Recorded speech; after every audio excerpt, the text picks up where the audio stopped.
Good afternoon, everyone. My name is Dr. Miller, and the SCP we're going to be looking at today is SCP-1529. Object Class: Euclid. Special Containment Procedures. SCP-1529's native environment is to be kept under telescope and satellite surveillance whenever weather and daylight permit. Year-round telescope surveillance is to be conducted from the Foundation's permanent monitoring stations in Nepal and People's Republic of China.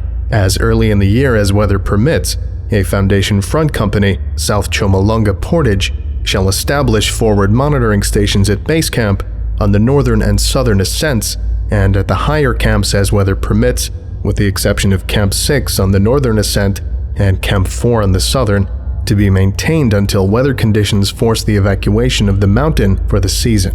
When SCP-1529 is active, telescope surveillance will be conducted by means of an automatic telescope with a video feed playing at 7 seconds delay to avoid a repeat of Incident 1529-2. When necessary and safe, surveillance shall be conducted by airplane or helicopter.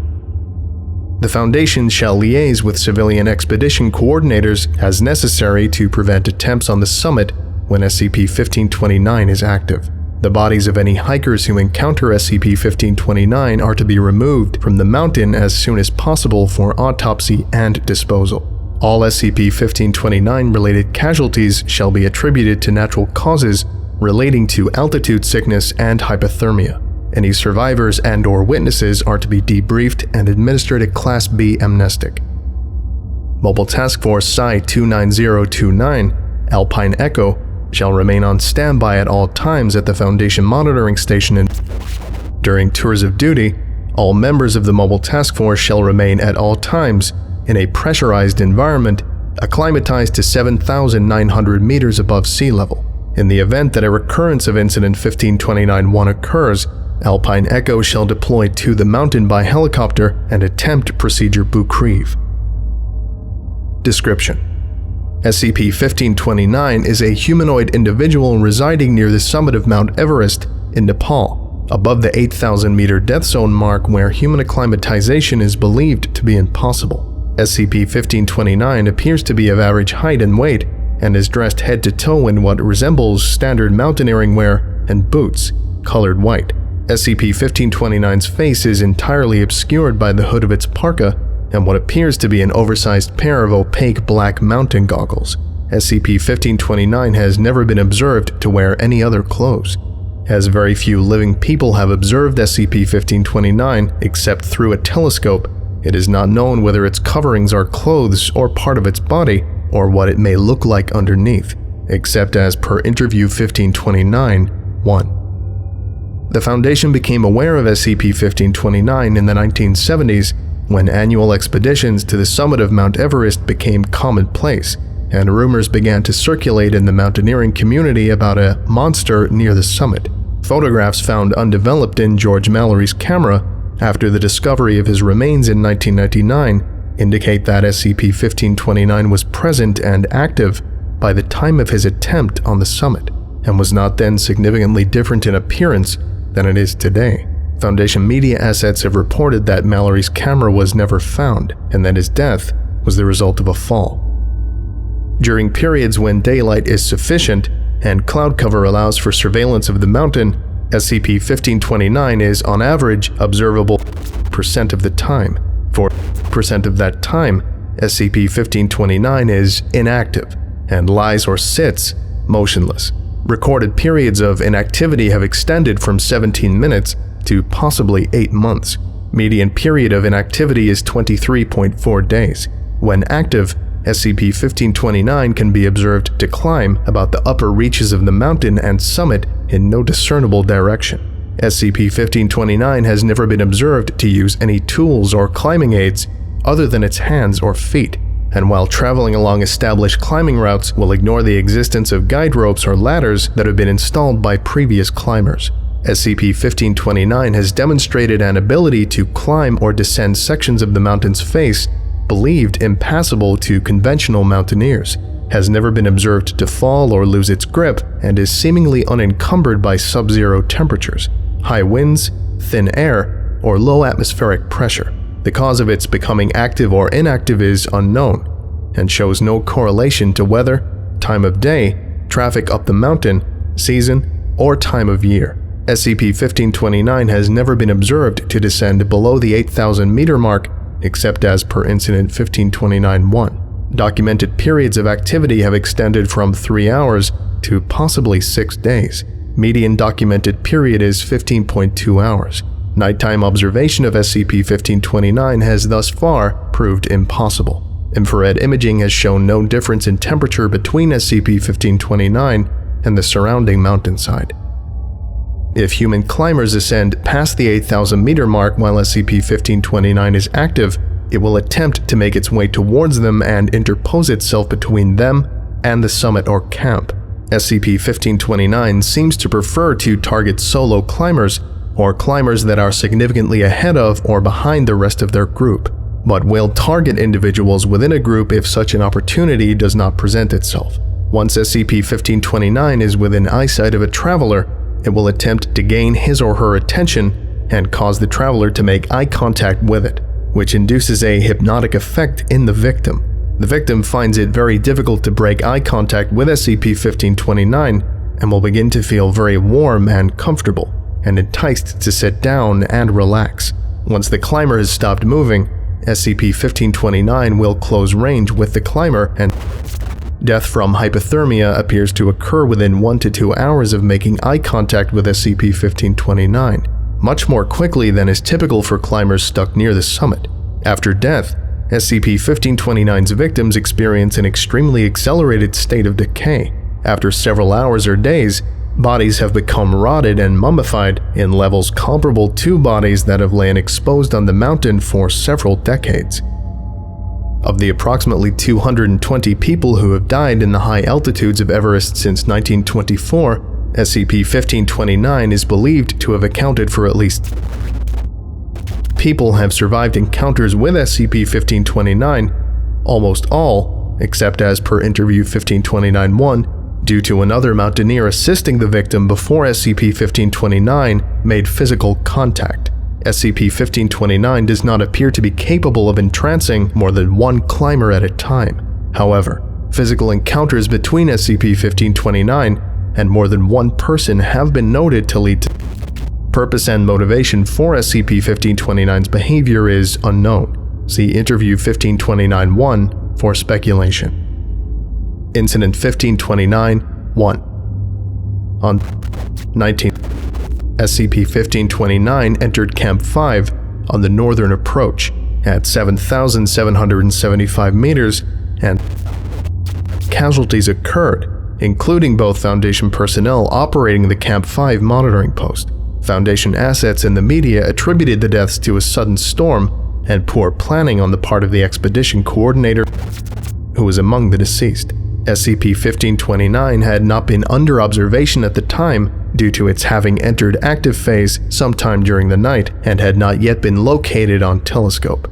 To date, this is the first and only documented instance of SCP-1529 traveling below the 8,000 meter mark or entering any camp while inhabited. Incident 1529-2. On 2000, Agent in the permanent facility in China engaged in telescope surveillance of SCP-1529 while it was active near the summit of the mountain. Reported that SCP-1529, while facing the direction of the base, looked directly in the direction of the telescope. Immediately reported symptoms consistent with an SCP-1529 encounter and reported that SCP-1529 had begun descending the mountain in the direction of the permanent facility.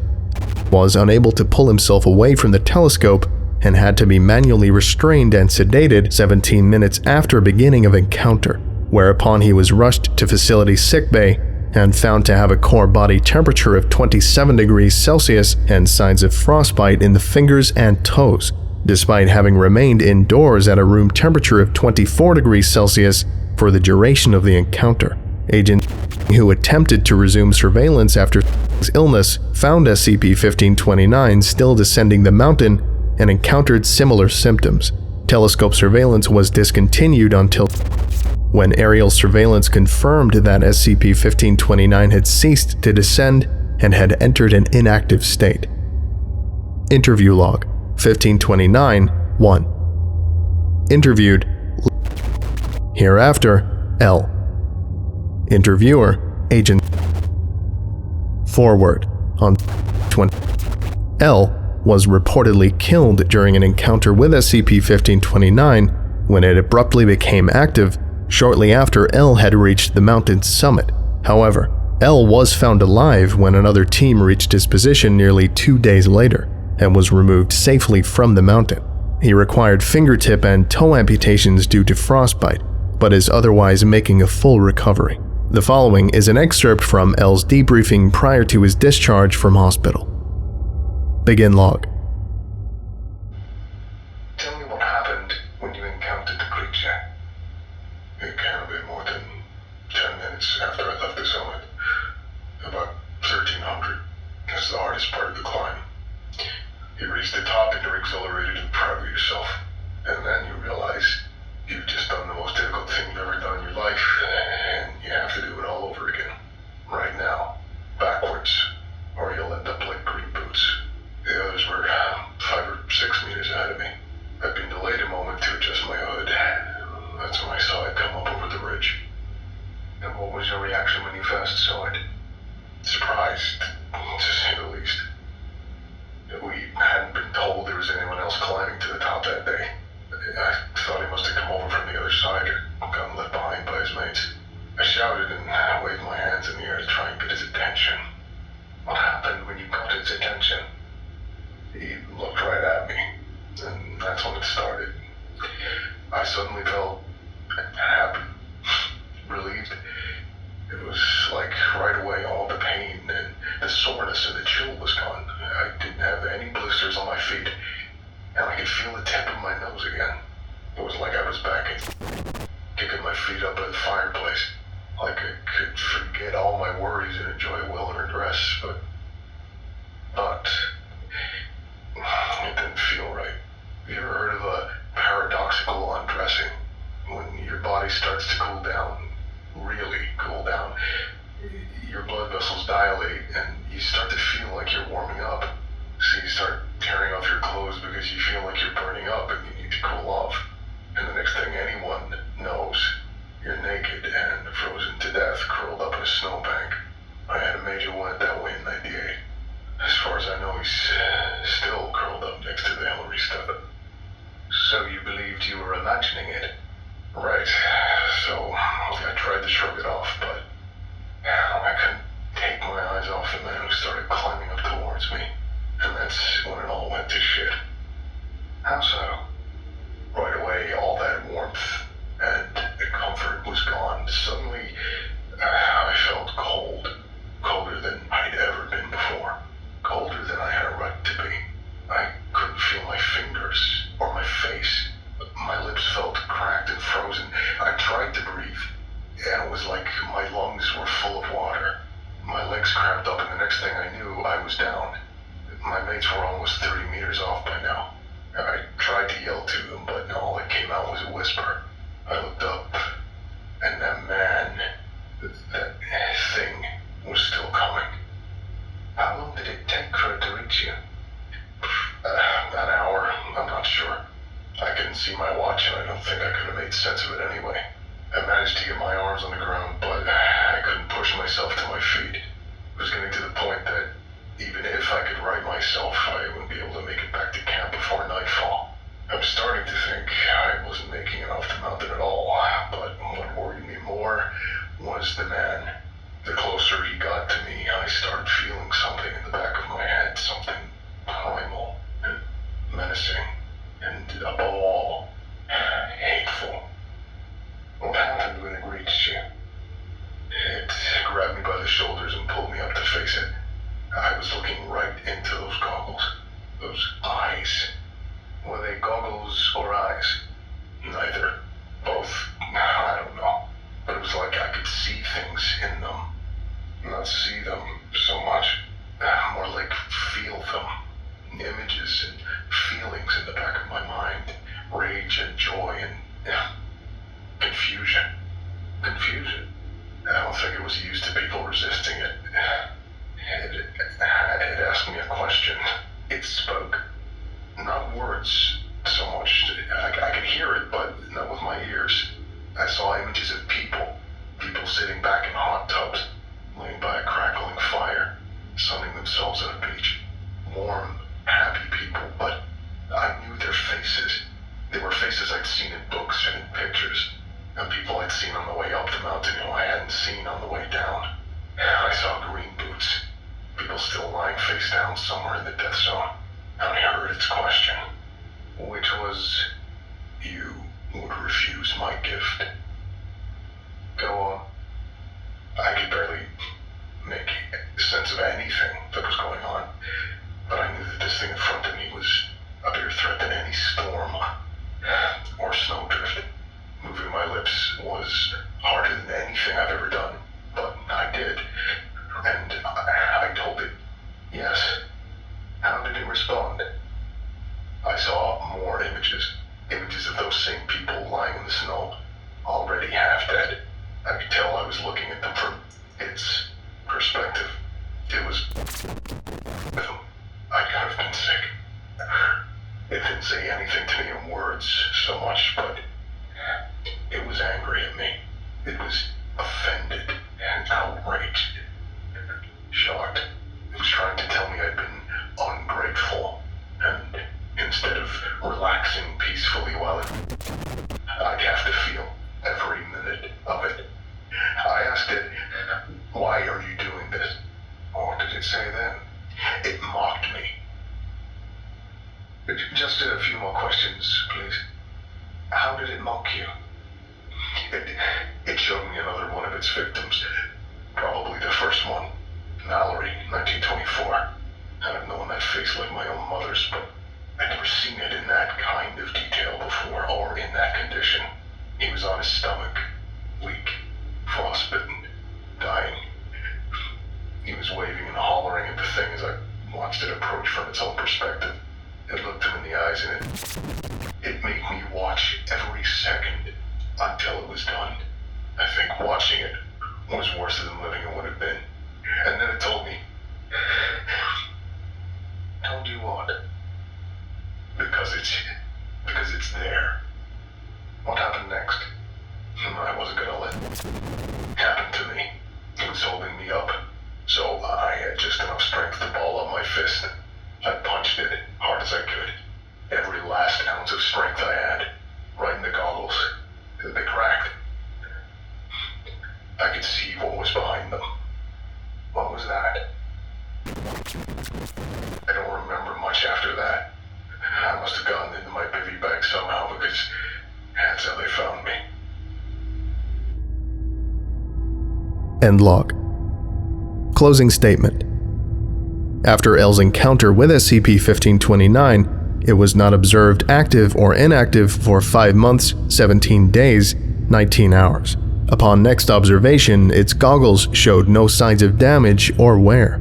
L passed away on 20. Foundation media assets have reported that the cause of death was due to complications from childhood exposure to asbestos. An autopsy performed by the Foundation indicated that L was suffering extreme hypothermia, frostbite, and cerebral edema at the time of his death.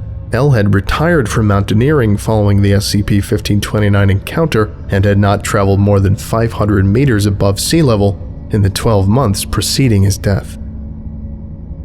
Addendum. On 20. Aerial surveillance picked up an image of an individual of similar appearance to SCP-1529 near the summit of.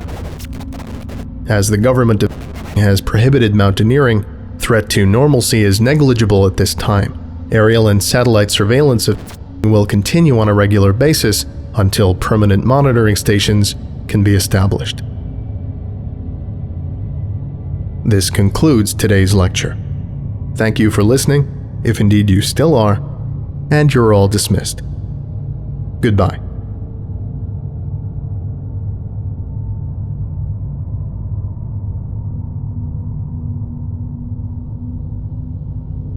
I would like to give a special thank you to Zargaran, Professor Puffer, The Morrigan, Ritalius, Karim El Ashmoui, Lily, the Almighty Fish, Gav, the Clumsy Containment Specialist, Spooky Aqua, Jebby, Pure Osmium, Sio Diodemnatus, Revenant, Brian Sanchez, Matthew Gilmore, Eric Corbage, Longinus, James Saba, and NJ Vojak. If you would like a special thank you at the end of each of my videos, and some other cool stuff as well, visit patreon.com/TheVolgun. Thank you.